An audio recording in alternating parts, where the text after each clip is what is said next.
it started really that Paul and I both left school. Paul's slightly older than me. But we were both doing our apprenticeship with British Gas. We knew each other anyway, and it made a lot of sense to put Paul and myself together, although we tried to orchestrate it a little bit as well. And then we worked together for, I don't know, a good 3 years? Yeah, doing this work all over Cornwall, which was really good fun actually. We had a great time. So, what was that, 87, 88? Yes. We made the leap of faith and went on our own, which was a bit scary at the time, wasn't it? Yeah. Seems you've just had a child, and me and my wife had a child about 2 weeks after we left. I always remember my dad saying to me, "Are you sure you're doing the right thing? You're giving up a really good job with a gas board to go on your own." Go and work with him. But what does he say now? Oh, he's incredibly proud of what we've done, isn't he? You know. Well. Interestingly, he went down to Dales and Falmouth to buy a van, and they said, "What collateral have you got? How much?" "Well, we haven't got nothing. We're just starting." "Well, no, you won't be able to have a van." So Paul's dad had to go guarantor for this van and sign up to say, like, if we don't pay for it, he would. And he did. Yeah. And we did pay for it? Yeah. Yeah. Pay for it for the rest of our lives. He probably did in more ways than one. How long did it take for things to start really moving forward for? It moved very quickly, really. It just seemed to be like we fell on our feet with it, really. It's just about timing sometimes, isn't it? You've been with us 8 years now. Yeah. You came from the accountancy company that we used. What was your inspiration to approach us? Well, there was a couple of factors. Firstly, we all got on. And then it was the opportunity to grow something. You're at a point there where you two didn't feel you could do any more. So in listening to you, I thought, well, maybe I could take up the challenge, and that was it. I have to say, it's been brilliant. It's been a brilliant journey.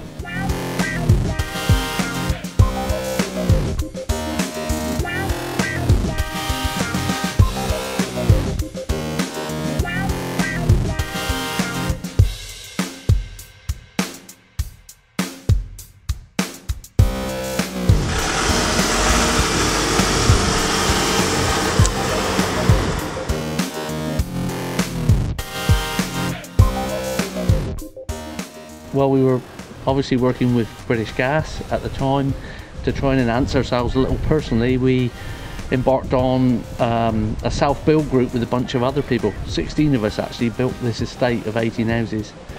The interest rate at that particular time was quite high, 16%, and speed was of the essence, really, to get the whole project completed. It was a bit tough going early on because you're spending 30 hours free to the site every week. That was part of the deal, and then outside of that we had to try and build our business on top, so it was pretty long hours. Our first little depots were in bedrooms on this estate, and it was a pretty much a team effort. There was a support from both the wives. It was. We couldn't have done it without them. No, absolutely not. They took the phone calls and made all the administration work for us, and this allowed us to do the job, didn't it? Knowing full well that everything else was taken care of.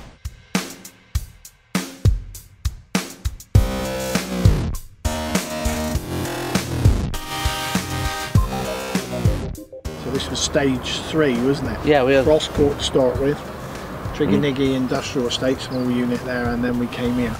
And the next stage of our technical evolution was two-way radio, CB radio in every van. And a lot of us, Norman, self and I, we'd all come from the gas group. We used that a lot, so it was an easy transition for us. Norman spent a good 10 or 15 years with us before he's moved on, but he was a good ambassador. Only his radio always seemed to go faulty about 4 o'clock in the afternoon. Amazing, isn't it? Yeah. They're real technical about that. About the pub open, something happened. Amazing. So we're got obviously Waterside House here. I kind of met you at that time, and there was a talk about going through for the site where we are now. Yeah. So what prompted the change there? was that continual growth, Simon, again, wasn't it? The move to Kernick Industrial Estate and Energy House was a smart move, wasn't it? Yeah. You know.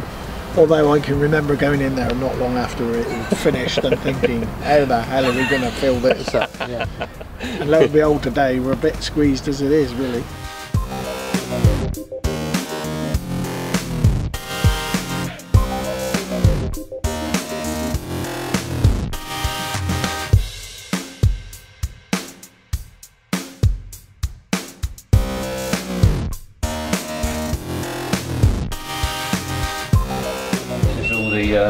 Support teams running here, answer the telephones. This is the real hub of Blue Flame, this bit. There's even more talent through this door. This is the finance team all hiding in here, and our HR manager around there. This is our operations team in here, all our ops managers. That's the Duchess, as she's known, of the company. Yes. That's Leslie. She's in charge of everything. She's the boss. Vaughan's the company comedian.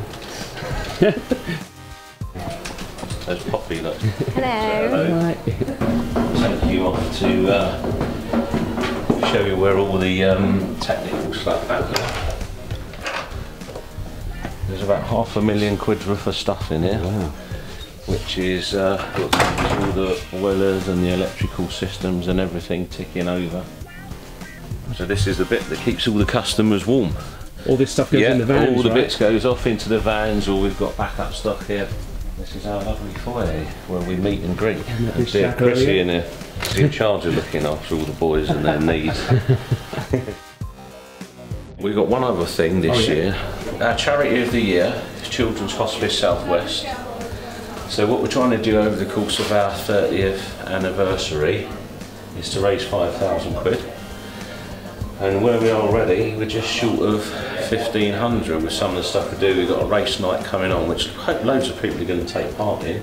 So we reckon we'll be over, by the time we've done that, we'll be over halfway, and we've got some other events, so we're trying to raise some money for them. So that's all part of our we do philosophy, we do charity.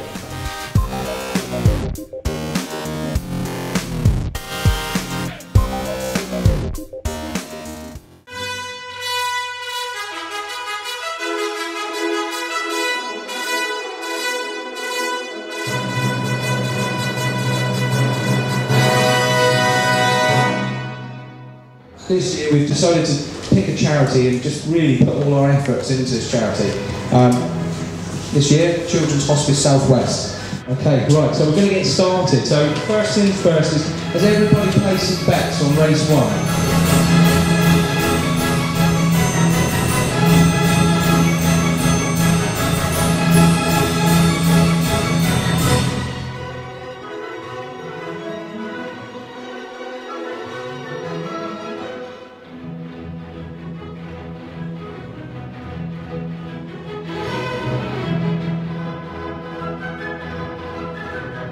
Just see the jockey coming out of KFC.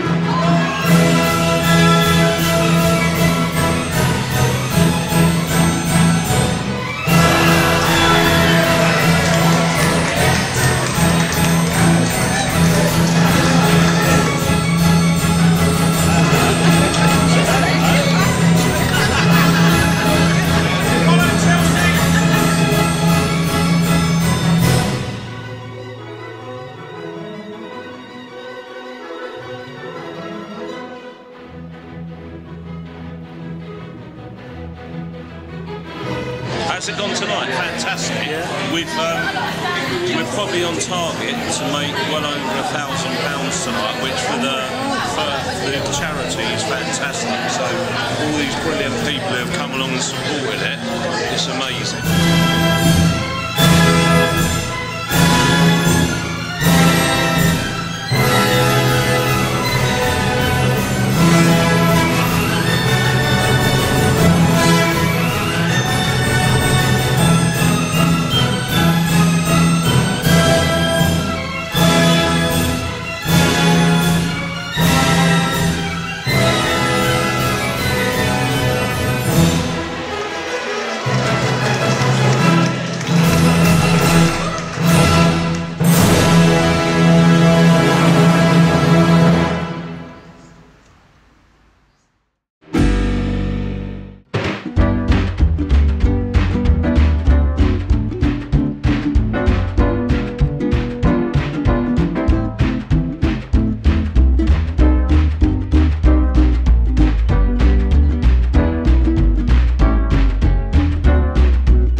Well, Lorraine, as a long-standing customer of Blue Flame, how have you found the service? Excellent. Spot on they've been. So what bits do you like about it? What bits do you really... I like the men. You like the men? Oh, I say. At one time we knew everybody's name because there was only a few of you. Yeah, there's quite a few in there now, isn't there? Yeah, yeah. That's always good. I mean, I remember Mark. Yeah. And Paul. Yeah, absolutely. And Norman. How is Norman? Is he He's- around still? Yeah, he's still about. Absolutely. Oh. But he said he can't do your boiler next year because he wants to retire. Is that all right, is it? Well, that's fabulous. Thanks, Lorraine, for that. That's all right, dear. And it's nice to know we've got some happy customers out there. Yeah. Did any of you want a cup of tea? Oh, sorry, that Cup of shouldn't be tea. on there. Sheila's been very, very busy. She's been cooking for the week, I think, trying to prepare a little bit of a spread for us. Yeah, all of our customers do this for us, but not as well as this one. I'm sat here today with Sheila Curnow. Sheila was one of our very, very first customers. Probably changed her boiler from solid fuel to gas in the first 6 months of us starting the business. I was really afraid of gas. I thought it was like the old gas, it could blow up any time. So I didn't want it. But my brother said to me, you ought to have it. He said, because I got two really smashing boys up here that I know that'll do it for you. When we came over, I remember he was good as gold because we were running on the hoof, lots of work going on, really busy, didn't have time to prepare a packed lunch or anything. And every day, it'd be like the dinner bell ringing, and out there would be a little cooked dinner for us. It was absolutely smashing. So it was a pleasure to be here working for you. Oh, that's good. I Yeah. mean, if I can say a bit more, can I? You can say that, I would say, yeah. We dished up the soup, and we had knife and fork there for eat the beef and potato after. And Mark said, I give him a spoon after. He said, whoa, I was getting worried. He said that I thought I'd never eat this soup with knife and fork. But we really got on well. They've been marvellous to me. All I got to do was just speak in their ear. Of course, I was working on a milk round, and I would take the cards with me. And anybody said about the gas, I'd say, give them these. But I'm afraid now I certainly haven't got to with the 100 staff they got. My God. It was a pleasure working for you Oh, when we thank were you. here, and Thank it's always been a pleasure.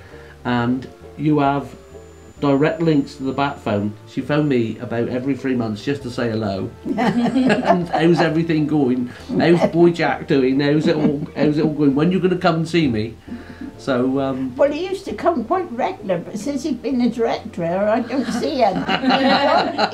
He gone too important now. When they had the 25th anniversary, Paul came and brought me a box of chocolates.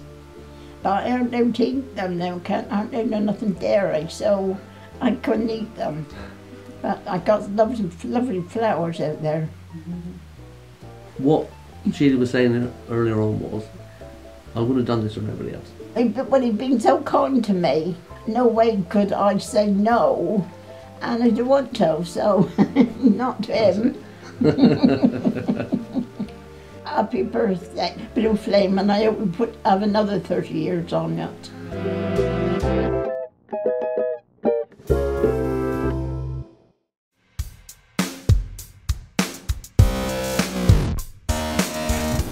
So I'm Mark England, I'm the Head of Technical Services for Coastline Housing, so I'm responsible for delivery of all the maintenance and maintaining all of our homes. I'm Ralph Rotalla, I'm the Energy Efficiency Project Manager, so my role involves improving the energy efficiency of our customers' homes and essentially reducing their running costs.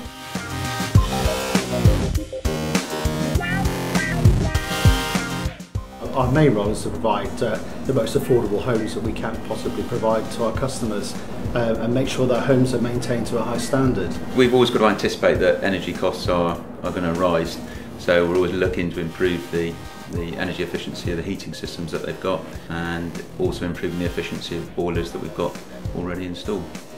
We've made a corporate commitment that we will seek to make every home that we own to have heating costs of less than £600 a year, and that's a really important statement, I think, by the business.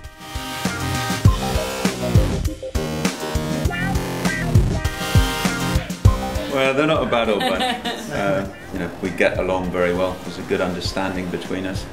We've got the same values, we're the same sort of ethos that we're trying to provide an excellent service for customers.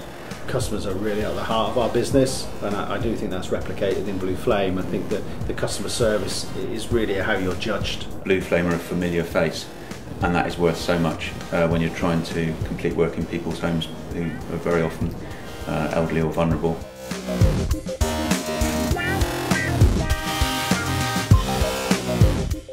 I recall the first project I ran at Matila Close, where we installed air source heat pumps. It was absolutely freezing cold. One of the engineers was actually wearing a survival suit outside installing this air source heat pump unit. That is a memory that I always carry, and perhaps a display of commitment. The electrician, Poppy? Or Poppy. This is Poppy, isn't it? A very recent case where an extremely vulnerable customer with a lot of sort of social issues and a really difficult sort of whole circumstance, and Poppy was the electrician involved.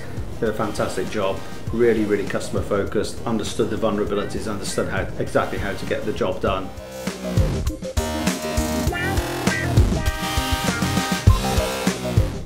Everything doesn't always go as right as it can sometimes. Sometimes there are delays, but our customers are sort of quite well versed and understand exactly what service they want. I think Blue Flame always turn up, smart, polite. There is a culture, and it certainly replicates the culture that Coastline has. So we've just finished a project down at Elliston Gardens. I'll mention Declan Warden just to embarrass him, because he did a great job of managing the team. He's probably getting a real ribbing at this very moment. Well done, Declan.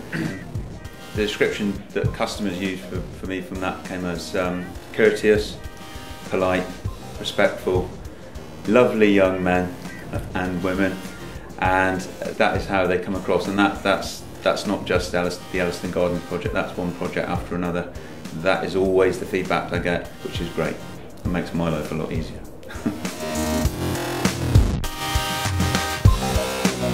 I certainly think that the future's very bright for Blue Flame and for Coastline Housing. It's great from my point of view to have that continuity, and I enjoy working with everybody at Blue Flame, and I know there's some great people in place to take it on another 30 years and beyond. 30 years, it's been fantastic. We've had some really good contractual relationships. We've also had some really good awards. It's been a fantastic journey so far. So long may it continue. Happy birthday, Blue Flame.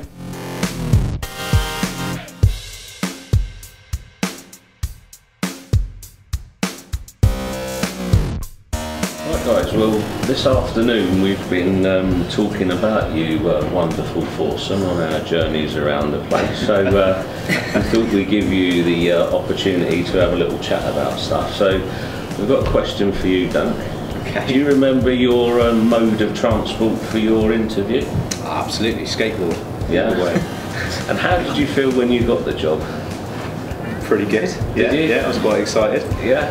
Did you go faster home than you came down? It probably did, yeah.